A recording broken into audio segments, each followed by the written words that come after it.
So hi everyone, once again I welcome you all to my channel. In this video we are going to discuss about array and for loop, for each loop, as well as iterator and break statement, continue keyword, one by one we will discuss here. So पूरा video को ध्यान से देखिएगा. So first of all आरे क्या है, देखिए examples के साथ समझने की कोशिश करेंगे. यहाँ पर देखो एक इंटीजर आरे बनाया है एंड इंटीजर आरे बना के हम लोग इस आरे का साइज़ देख सकते हो. आरे का साइज़ है 3, यानी कि मैक्सिमम हम लोग 3 वैल्यूज़ को स्टोर कर सकते हैं. 3 से ज़्यादा इंडेक्स के अंदर हम लोग वैल्यू स्टोर नहीं कर सकते हैं क्योंकि इस आरे का साइज़ है 3. So we know that always our index starts from 0 then 1 then 2, right? So यहाँ पर साइज है 3 but our index starts from 0.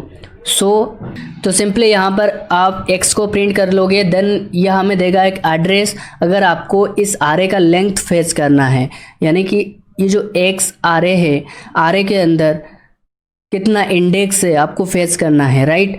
If we want to know the size of an array, then we can use length attribute. By using length attribute, we can fetch the size of an array, right? So यहाँ पर देखो find the size of an array. If you want to find the size of an array, then we can use length attribute. Using length attribute we can find the size of an array. So interview में पूछा जाएगा what is array. So answer कैसे करना है, answer इस तरीके से करो. array stores collection of values in it. यहाँ पर देखो 3 वैल्यूज़, यानी कि 0 1 2. आप 0th इंडेक्स पर आप वैल्यू को इंसर्ट कर सकते हो. इंसर्ट कैसे करोगे, यहाँ पर देखो इंडेक्स का x of 0 is equal to 10, then x of 0 index में जाके 10 स्टोर हो गया, then x of 1 is equal to 20, then index number 1 में जाके 20 स्टोर हो गया, देन इंडेक्स नंबर 2 पे जाके 30 स्टोर हो गया. तो इस तरीके से आप आरे के अंदर इंसर्ट कर सकते हो वैल्यूज़ को, राइट?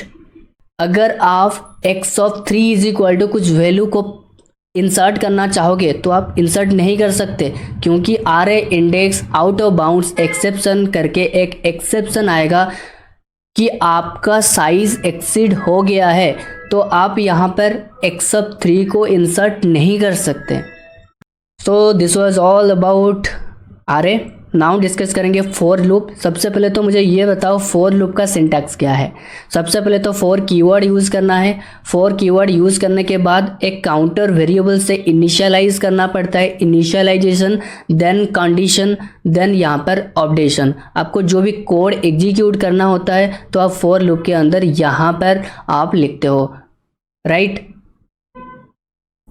सो यहाँ पर मैं आपको एक एग्जाम्पल देता हूँ. लाइक देखो पब्लिक क्लास है, देन मेन मेथड यहाँ पर है public static void main string args. So for loop के अंदर इनिशियलाइज किया हूँ एक काउंटर वेरिएबल के साथ int i is equal to 0, यानी कि 0 से हमारा फॉर लूप स्टार्ट होगा. देन कब तक चलेगा, जब तक i का वैल्यू 5 नहीं हो जाता है. तो अगर i का वैल्यू 5 हो जाता है then 5 is less than 5, condition not satisfied. अगर कंडीशन सेटिस्फाई नहीं होता है तो हमारा फॉर लूप स्टॉप हो जाता है. लेकिन यहाँ पर देखो जब तक i का वैल्यू 5 नहीं हो जाता है तब तक हमारा लूप रन होता रहेगा. देन 1 by 1 यहाँ पर अपडेट होता रहेगा, राइट? देन यहाँ पर सिंपली हमें i को i प्रिंट करके दे देगा, राइट? सो हमें यहाँ पर आउटपुट में मिल जाएगा 0 1 2 3 4. 5 नहीं आएगा. और एक एग्जाम्पल्स देखो, यहाँ पर भी सेम एग्जाम्पल्स है फॉर लूप का, बट काउंटर वेरिएबल 5 से स्टार्ट किया है. हमारा फॉर लूप स्टार्ट होगा 5 से. सो यहाँ पर कंडीशन देखो i इज़ ग्रेटर देन 0. सो जब तक i का वैल्यू 0 नहीं हो जाता है तब तक हमारा फॉर लूप रन होता रहेगा, यानी कि फर्स्ट 5 हमें प्रिंट करके देगा, then i minus minus. So operator हम लोग क्यों यूज़ करते हैं माइनस एंड प्लस. देखिए i plus plus is increment operator and i minus minus is decrement operator. So अगर आप इंक्रीमेंट ऑपरेटर को यूज़ करते हो देन वैल्यू 1 by 1 इंक्रीज होता रहेगा. अगर आप डिक्रीमेंट यूज़ करोगे देन वैल्यू 1 बाई 1 आपका डिक्रीज होता रहेगा। तो सबसे पहले तो 5 हमें प्रिंट करके देगा आई, देन 5 प्रिंट करने के बाद क्या होगा कि एक माइनस हो जाएगा, माइनस होके 4 हो जाएगा, सो ऑन करके जब तक आई का वैल्यू 0 नहीं हो जाता है तब तक हमारा फॉर लूप रन होता रहेगा। देन यह हमें आउटपुट दे देगा 5 4 3 2 एंड 1। नाउ देखेंगे break statement. So break statement देखो, सबसे पहले तो यह हमारा एक फॉर लूप है। सो एक फॉर लूप यह है इनफाइनाइट लूप, यानी कि इसके अंदर एक काउंटर वेरिएबल के साथ वैल्यू को इनिशियलाइज भी नहीं किया गया है, कंडीशन भी नहीं लगाया गया है कि कहाँ तक कब तक चलेगा हमारा ये फॉर लूप, वो कंडीशन भी नहीं लगाया गया है, ऑपरेशन कुछ भी नहीं है इसके अंदर। तो फॉर लूप है infinite loop. This for loop is infinite for loop. जब तक हमारा मेमोरी फुल नहीं हो जाता है तब तक ये हमारा फॉर लूप रन होता रहेगा। बट यहाँ पर अगर हम लोग ब्रेक कीवर्ड को यूज़ करते हैं तो ब्रेक कीवर्ड को यूज़ करने से क्या होगा, फर्स्ट ऑफ ऑल सबसे पहले तो फॉर लूप एक बार रन होगा, रन होते ही हमें ये 100 प्रिंट करके दे देगा। 100 प्रिंट करके देने के बाद यहाँ पर ब्रेक कीवर्ड इसीलिए लगाया गया है कि एक बार प्रिंट हो जाने के बाद फॉर लूप को स्टॉप हो जाना चाहिए, इसीलिए ब्रेक कीवर्ड को यूज़ किया गया है यहाँ पर। समझ में आ गया? अगर आप यहाँ पर ब्रेक कीवर्ड नहीं लगाओगे तो 100 हमें 1000 time, 100,000 time, 5000 time, infinite time हमें प्रिंट करके देगा 100। जब तक हमारा मेमोरी फुल नहीं हो जाता है तब तक 100 प्रिंट होता रहेगा। तो इंटरव्यू में अगर आपको पूछा जाए कि tell me something about break statement या break keyword, so you can answer like this: break statement only used inside loop and switch statement, and break keyword should use on within a loop or switch statement, right? So in the below example, break keyword helps us to exit for loop. So आपको single line में answer ये करना है कि we use break keyword for the purpose of if we want to exit the for loop then we use break keyword. So यहाँ पर आप और एक एग्जाम्पल देखो। फॉर लूप के अंदर एक स्टेटमेंट लिखा गया है कि if i is equal to 3, यानी कि जब i का वैल्यू 3 हो जाएगा, कंडीशन सेटिस्फाई करेगा, ट्रू होगा कंडीशन ट्रू होते ही ये हमें ब्रेक करके दे देगा। सो लूप हमारा कब तक चलेगा, सबसे पहले तो 0 is equal to 3, condition not satisfied. So condition अगर सेटिस्फाई नहीं करता है तो हमें ये प्रिंट करके दे देगा i। देन कंडीशन 1 का वैल्यू 1 होगा, 2 होगा। जब i का वैल्यू 2 3 हो जाएगा, राइट, तब इफ स्टेटमेंट रन होगा। जब i का वैल्यू 3 हो जाएगा तब क्या होगा, तब ब्रेक कर देगा। i का वैल्यू 3 होते ही ब्रेक हो जाएगा। सो ब्रेक स्टेटमेंट अगर हमने लगाया है तो it helps us to exit for loop से एग्जिट हो जाएगा। देन हमें ये प्रिंट करके दे देगा क्या, 0 1 and 2। Now we will discuss continue keyword. See, continue keyword will send you back to the for loop, control back to the for loop. यानी कि यहाँ पर देखो ब्रेक स्टेटमेंट में क्या हो रहा था कि ब्रेक स्टेटमेंट जब भी आप यूज़ कर रहे थे तब आपका फॉर लूप स्टॉप हो जाता था, तो फॉर लूप से हम लोग एग्जिट हो जाते थे। बट कंटिन्यू कीवर्ड क्या है, यहाँ पर देखो i इज इक्वल टू 3, यानी कि जब कंडीशन i 3 हो जाएगा तब क्या होगा, वो 3 प्रिंट करके हमें नहीं देगा, but control back to for loop. तो अगेन फॉर लूप के अंदर जाएगा, अगेन जब i का वैल्यू 3 हो जाएगा तो वो i प्रिंट करके हमें नहीं देगा, यानी कि 3 हमें प्रिंट करके नहीं देगा, बल्कि हमें प्रिंट करके देगा 0 1 2 एंड 4। 3 प्रिंट करके हमें नहीं देगा, क्योंकि कंटिन्यू कीवर्ड का मतलब क्या है, continue keyword will send you back to the for loop, right. Now we will discuss labelled break keyword,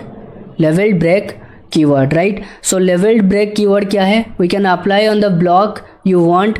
For example, can apply on if for any block you want, right. So एक specific block में हम लोग levelled keyword को use कर सकते हैं। Like यहाँ पर देखो एक फॉर लूप है, तो इस फॉर लूप के अंदर ब्रेक स्टेटमेंट लगाया गया है, बट यहाँ पर ब्रेक एक्स लिखा गया है, यानी कि जब आई का वैल्यू 3 है तो वो क्या होगा कि एक्स ब्रेक हो जाएगा, या ना कि हमारा ये फॉर लूप ब्रेक हो जाएगा। तो फॉर लूप ब्रेक नहीं होगा, राइट। तो यहाँ पर जब आई को प्रिंट करना चाहेंगे देन 0 1 2 3 4 हमें प्रिंट करके ये दे देगा, क्योंकि यहाँ पर ब्रेक फॉर लूप के लिए नहीं लगाया गया है, यहाँ पर ब्रेक लगाया गया है एक्स के लिए। ब्रेक एक्स लिखा गया है ना, तो सिर्फ एक्स को ब्रेक करेगा, ना कि ये हमारा टोटल फॉर लूप को ब्रेक कर देगा। इसीलिए हमें प्रिंट करके दिया है 0 1 2 3 and 4। This is called labelled keyword. Now अगर हम लोगों को प्रिंट करना है आइटरेटर को यूज़ करके, array iteration where we printing array by using for loop. For loop को यूज़ करके हम लोग कैसे एक आरे आइटरेटर को यूज़ प्रिंट कर सकते हैं, कैसे करेंगे। लाइक यहाँ पर इंटीजर आरे देख सकते हो, एंड 10 0th इंडेक्स पे स्टोर है, देन 21 नंबर इंडेक्स पे स्टोर है, देन 32 इंडेक्स में स्टोर है। सो फॉर लूप को यूज़ किया है, यूज़ करने के बाद एक काउंटर वेरिएबल से स्टार्ट किया गया है, int i is equal to 0, then condition है i less than x dot length. यहाँ पर साइज़ कितना है, साइज़ है 3, यानी कि जब तक आई का वैल्यू 3 नहीं हो जाता है तब तक हमारा लूप रन होता रहेगा, यानी कि 0 1 2 रन होगा। देन आई प्लस प्लस 1/1 हमें ये अपडेट कर देगा। देन हमें प्रिंट करना है एक्स ऑफ आई, यानी कि जब आई का वैल्यू 0 है देन हमें प्रिंट करके देगा 10, जब आई का वैल्यू 1 है हमें प्रिंट करके देगा 20, देन जब आई का वैल्यू 2 है तब हमें प्रिंट करके देगा 30। सो हमें कुछ इस तरीके से आउटपुट मिल सकता है, 10 20 एंड 30 हमें ये आउटपुट मिल जाएगा। नाउ डिस्कस करेंगे फॉर ईच लूप के बारे में। गाइस सबसे पहले फॉर ईच लूप को यूज़ क्यों करते हैं। अगर हम लोगों को as long as all the value is not copy it will not stop for each loop. जब तक हमारा वैल्यू पूरा कॉपी नहीं हो जाता है तब तक फॉर ईच लूप रन होता रहेगा। लाइक सबसे पहले तो फॉर ईच लूप का सिंटैक्स देख लेते हैं। फॉर ईच लूप का सिंटैक्स क्या है, सबसे पहले तो फॉर कीवर्ड आपको लगाना पड़ेगा, देन डाटा टाइप आप इंटीजर रख सकते हो, स्ट्रिंग रख सकते हो, देन आपको एक वेरिएबल 1 रखना है, तो जहाँ पर आप डाटा को कॉपी करोगे तो वो वेरिएबल यहाँ पर आपको लिखना है, वो x हो सकता है, y हो सकता है, ABCD कुछ भी हो सकता है, राइट। सो देन हम लोग लिखेंगे आरे वेरिएबल, जिस वेरिएबल को आप कॉपी करना चाहते हो वो वेरिएबल यहाँ पर लिखोगे। देन कोड आप एग्जीक्यूट जो करना चाहते हो, code to be executed for each item in the collection, आप यहाँ पर लिख सकते हो। तो फॉर ईच लूप का एक एग्जांपल यहाँ पर देख लेते हैं। क्या है एग्जांपल, यहाँ पर एक इंटीजर आरे है, देन 10 20 30 स्टोर्ड है इस आरे के अंदर। फॉर ईच लूप को यूज़ करके हम लोग 1 by 1 यहाँ पर प्रिंट करेंगे। कैसे करेंगे, सबसे पहले तो डाटा टाइप लेना पड़ेगा, इंटीजर वैल्यू है ये सब, तो इसीलिए हम लोग इंट डाटा टाइप को यूज़ करेंगे। देन आई, जहाँ पर हम लोग स्टोर करेंगे, कॉपी करके डाटा को रखेंगे, राइट। देन यहाँ पर देखो आरे वेरिएबल यहाँ पर x है, इसीलिए x यहाँ पर यूज़ किया है। सबसे पहले तो फॉर ईच लूप रन होगा, रन होते ही हमें ये 10 यहाँ पर आई में कॉपी कर लेगा, देन आई प्रिंट करके दे देगा हमें 10। तो इस तरह से जब तक पूरा वैल्यू कॉपी नहीं हो जाता है तब तक फॉर ईच लूप रन होता रहेगा। देन प्रिंट करके हमें देगा 10 20 एंड 30। सो और एक केस क्या है कि मान लीजिए आपका आरे का साइज़ है 4, सो आरे का साइज़ है 4 बट आपने टोटल 3 वैल्यूज़ को इंसर्ट किया है और एक वैल्यू को इंसर्ट नहीं किया है। तो यहाँ पर आरे का साइज़ है 4 बट आपने इंसर्ट किया है 3 वैल्यू, तो और एक वैल्यू एम्प्टी है ना, तो वो जो एम्प्टी इंडेक्स है वो क्या प्रिंट करके हमें देगा, वो एक डिफ़ॉल्ट इंटीजर वैल्यू हमें प्रिंट करके देगा, दैट इज़ 0। इंटीजर का इंट का डिफ़ॉल्ट वैल्यू क्या है 0, इसीलिए अगर आप डाटा स्टोर नहीं करोगे तो आपको वो क्या दे देगा, एक डिफ़ॉल्ट वैल्यू दे देगा, क्योंकि array is not dynamic in nature. तो इसीलिए हम लोग आरे लिस्ट, लिंक्ड लिस्ट को यूज़ करते हैं। नेक्स्ट वीडियो में हम लोग आरे लिस्ट क्या है, लिंक्ड लिस्ट क्या है एंड वेक्टर क्या है, सो ऑल कलेक्शन कंसेप्ट हम लोग भी कवर करेंगे। सो आप पूरा वीडियो को सबसे पहले देखिएगा। अगर आप पूरा वीडियो को नहीं देखोगे तो आपको चीज़ें समझ में नहीं आएगी, फर्स्ट थिंग। एंड अगर आपको और भी वीडियो चाहिए तो आप अभी चैनल को सब्सक्राइब करो, एंड सब्सक्राइब करने के साथ साथ पास में लगे बेल आइकन को प्रेस करके ऑल कर दीजिएगा, ताकि जब भी मैं वीडियो अपलोड करूँगा सबसे पहले आपको नोटिफिकेशन मिल जाएगा। आशा करता हूँ आपको वीडियो अच्छा लगा है। सो चलिए मिलेंगे और एक न्यू वीडियो में, तब तक के लिए keep learning and keep exploring.